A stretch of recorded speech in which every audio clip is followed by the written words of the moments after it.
네, 서울 강동 의뢰 이혜식 의원입니다. 첫 단추란 말씀을 하셨는데 저도 첫 단추 얘기를 좀 해보겠습니다. 보통은 이렇게 잘 모르고 첫 단추를 잘못 낄 때가 있어요. 근데 윤석열 대통령은 뻔히 알면서도 첫 단추를 잘못 끼었어요. 그게 뭐냐면 이제 부정선거라고 하는 거죠. 만일 부정선거가 확실하게 있었던가 아닌가 이렇게 의문이 있었으면 아마 김용빈 사무총장님께 네. 물어는 봤을 것 같아요. 그죠? 대학 동기시고 그리고 윤석열 대통령께서 오신 뒤에 임명됐잖아요. 그죠? 네. 근데 그런 일이 없었다고 지난번에 답변을 하셨죠.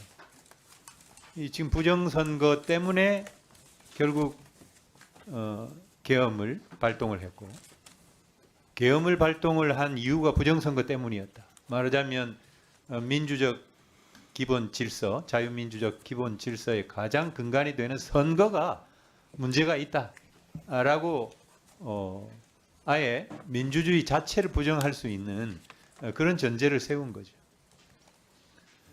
계엄이 정당하니까 탄핵도 잘못된 것이다. 사기 탄핵 주장이 나오는 거고. 그래서 결국 체포영장 자체도 불법이다. 그런 주장으로 연결이 되는 거죠.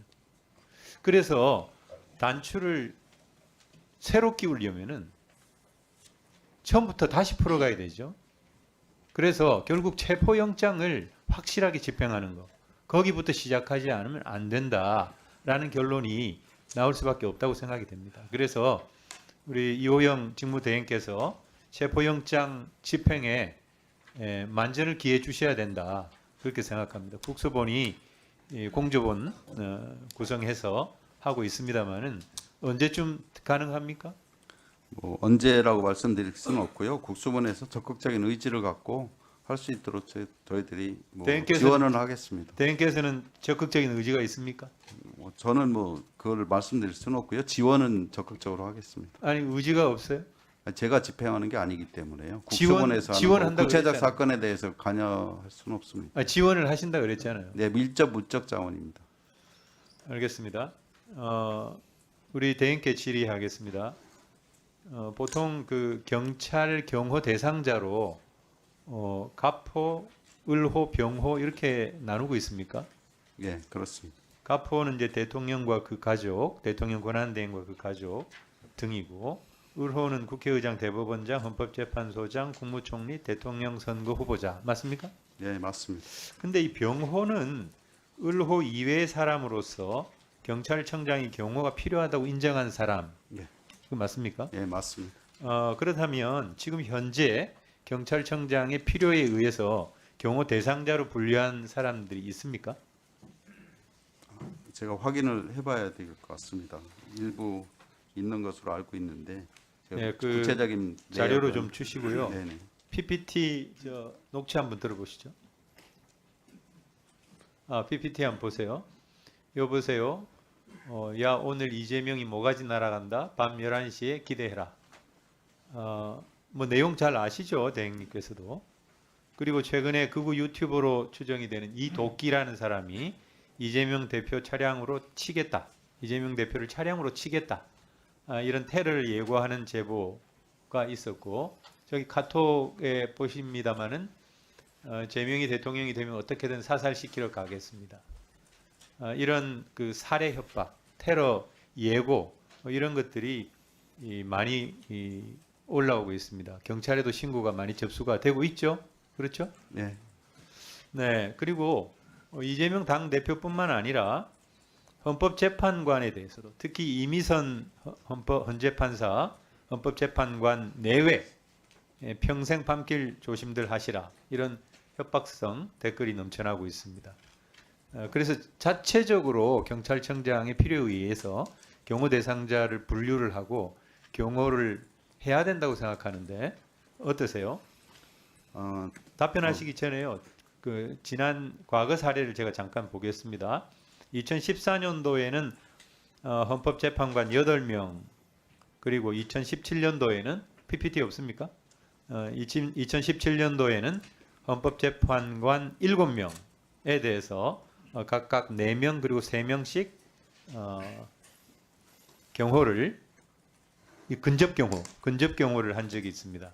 예, 2014년도에는 이제 통합진보당 해산 심판이 있었고요. 그리고 2017년도에는 아시다시피 박근혜 대통령 탄핵이 있었습니다. 그래서 지금 이재명 당대표 같은 경우는 물론 대통령 후보자 신분은 아니지만은 그러나 현실적으로 이런 살해 협박, 위해를 가하려고 하는 여러 가지 형태의 제보가 잇따르고 있고, 그리고 제일 처음 그 PPT 보셨던 녹취록 재생한 것은 1월 2일 날입니다. 올해 1월 2일 날. 이날은 이재명 대표가 부산에서 정치 테러를 당한 딱 1년 되는 날이에요.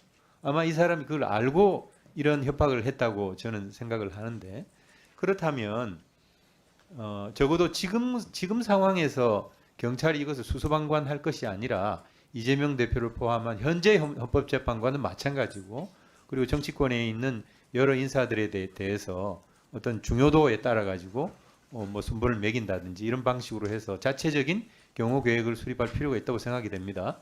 어떻게 생각하세요? 의원님 말씀에 공감하고요. 헌법재판관 전원에 대해서는 현재 자택 안전관리하고 전담경호팀 배치해서 운영하고 있습니다. 그렇습니까? 예. 그리고 각 당의 당대표 관련해서는 선거 기간 제외해서 당대표에 대한 경호 사례는 없는 것으로 저희들이 확인하고 있습니다. 다만 이런 위험 상황에 따라서 우리가 당 측과 계속 연락하고 있습니다. 그래서 현재는 자택의 뭐 순찰이라든가 이런 걸 통해서 안전 관리하고 있고요. 그 뭐 민주당뿐이 아니라 국힘당에도 똑같이 근접 경호와 관련해서 신변 보호 요청이 네, 오면 네. 저희들이 적극적으로 당에서는 그런 검토하고 요청을 있고요. 한 것으로 알고 있는데 현재까지 제가 알기에는 신변보호 요청은 아직 없는 것으로. 경호 요청을 했죠. 아니 신변보호가 경호 요청인데요. 그러니까요. 예, 요청을 그건 아직 했습니다. 없는 걸로 알고 있고 자택 뭐 안전관리 이거에 대해서만 얘기하고 있습니다. 그러면서 이제 저희들이 협의를 하는 중에 신변보호는 좀 생각을 해보자 이런 취지로 제가 말씀을 들은 걸로 알고 보고를 받았습니다. 지금 협의는 하고 있는데요. 그 관련해서 실질적으로 요청은 있는 협의안 중에 그렇죠. 이거 세부 사항을 지금 협의하고 있는 중이고요. 신변경호는 자택경비나 행사장은 저희들이 뭐 안전 조치하는 것으로 이렇게 먼저 얘기가 됐습니다. 근데 어쨌든 조금 체계적으로 이런 상황에 대해서 이게 제가 볼 때는 초유의 상황이에요. 그렇지 않습니까? 예, 맞습니다. 그런 상황에서 경호에 대한 어떤 나름대로의 어떤 합리적인 대책이 필요하다.